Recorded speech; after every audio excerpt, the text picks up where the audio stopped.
Samuel Osbun by Betty Osbun Rogers.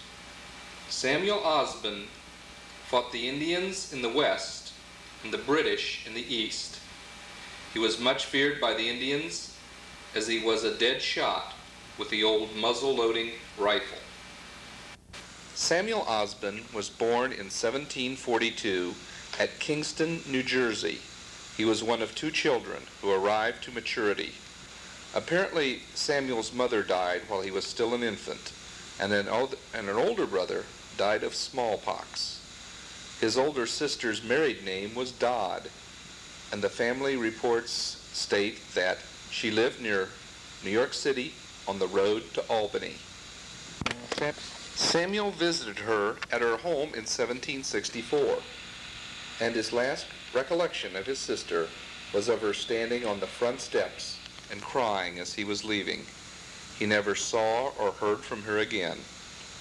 After his mother's death, Samuel's father married again, and there were two daughters, Hannah and Elizabeth, born to this union.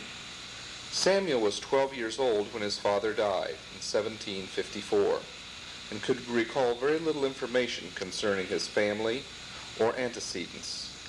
He knew that his father came from the city of New York, was a carpenter by trade, and spoke the Yankee dialect. Samuel also recollected playing in and around Princeton University while his father was building this historic institution. A biography of Samuel, written by a grandson, contains the information that after the half-sisters were married, Hannah to Isaac Gibbons and Elizabeth to Jacob Compton, both families moved to the vicinity of Samuel's place on Tomlinson Run, Washington County, Pennsylvania. No further information concerning them or their descendants is available. When Samuel was orphaned by his father's death, he was bound out to the trade of a shoemaker and tanner and served his entire apprenticeship. At this time, he spelled his last name Osbun, O-S-B-U-N. Later on, he thought the name should be spelled Osborne, O-S-B-O-R-N-E, but he never changed back since he thought that Osborne, O-S-B-O-R-N-E, was too hard for most people to spell. The present spelling of the family name dates from that time, although many records, service, and court use all variations of the spelling of the name. During Samuel's apprenticeship, his guardian became bankrupt, and what was left of his father's estate was dissipated, except for a farm not far away from the city of New York on which there was a sawmill. Samuel visited the farm and mill, and the custodian said that he would surrender the property if Samuel so wished. Samuel asked him to continue in possession until he, Samuel, returned, but Samuel never went back to claim this property. After working several months as a journeyman, presumably as a shoemaker or tanner, Samuel enlisted in the British Army in 1764. He saw service under Colonel Broadstreet, or Bradstreet, in King George's light infantry during the French and Indian War. The British Army was commanded by General Gage. In talking of his war experiences, Samuel said that he was in the British Army 1 year, 1764 1765. During this period, he was one of 6 survivors who escaped drowning when 65 British whale boats were wrecked on the rocky coast of Lake Erie. He, with 5 others, succeeded in swimming ashore and subsisted principally on chestnuts for a considerable period of time until they reached civilization. Shortly after his term of service in the British Army, Samuel married Sarah Holmes. When and where this marriage took place has not been definitely established, but indications are that the ceremony was in Jersey about 1767. The newlyweds moved to Pecking Creek, a branch of the Potomac, where Samuel worked at his trade for a short time. Then he decided to cross the mountains, the Alleghenies, and take up residence in one of the rich valleys of the West. He bought a couple of horses, put his wife on one, loaded the other with salt and flour, and shouldering his rifle, away they went.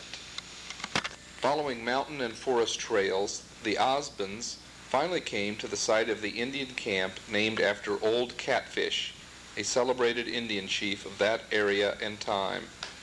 This site later became Washington, Pennsylvania.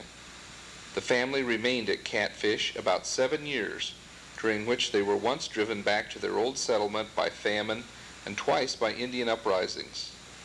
While living at Catfish, Samuel crossed the mountains several times to replace their supply of salt. Sometime around 1774, Samuel sold his property at Catfish and moved his family to Tomlinson's Run, where they lived about 4 years. The number of children in the family at that time is not definite, but it is believed that the oldest son, Nathaniel, was born in 1770. The records of the Virginia State Library contain a deposition dated November 20th, 1806, in which it is certified that Captain Robert Vance, Armies of the United States of America, that Samuel Osbun enlisted in the Virginia line in 1776 and served until the end of the war between the United States and Great Britain. One report indicates he served as a bodyguard to General George Washington during the war, and another report has him at the Battle of Trenton. The Virginia State Library also contains certified copies of military records which show that Samuel Osborne was a member of Captain Uriah Springer's company in Colonel John Gibbon's detachment during the Western Department from January 1st, 1780 to December 6, 1781. The name of Private Samuel Osborne is on the payroll of Captain Charles Polk, Company 7 of the militia, which is also in the records of the Virginia State Library. Company 7 was a part of Colonel Cox's battalion in a regiment commanded by Colonel John Floyd. This regiment belonged to the command of General George Rogers Clark during his expedition against the Indians in 1782. Samuel's army service ended on March 21st, 1783, at which time he received a certificate for the balance of his full pay, and which he later used to purchase land from the government.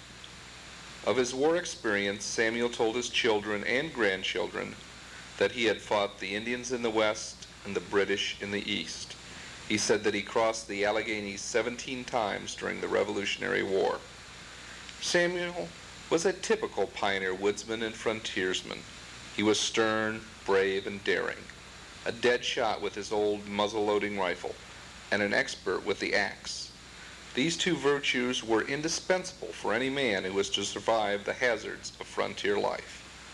He was a leader of a small band of scouts who were retained by the government to watch the movements of the hostile Indians, and he was as much feared by the Indians because of his deadly aim.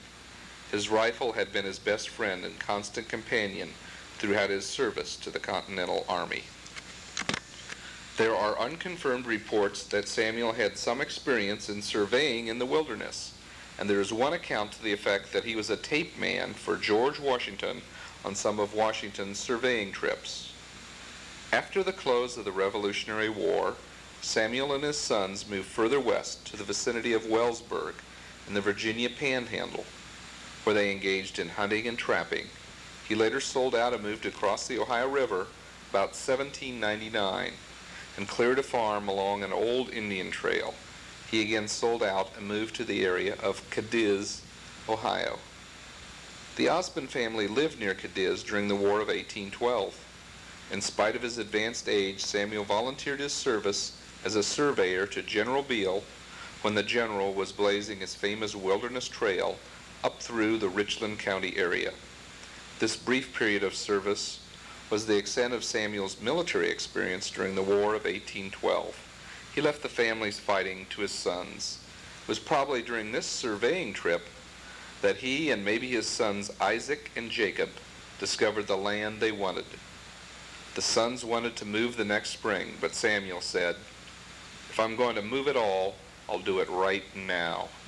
They stripped bark from the trees and built a temporary shelter, returned to Cadiz area, and Samuel and his family and the other married family members moved into Richland County about late in the year of 1812 or in early 1813.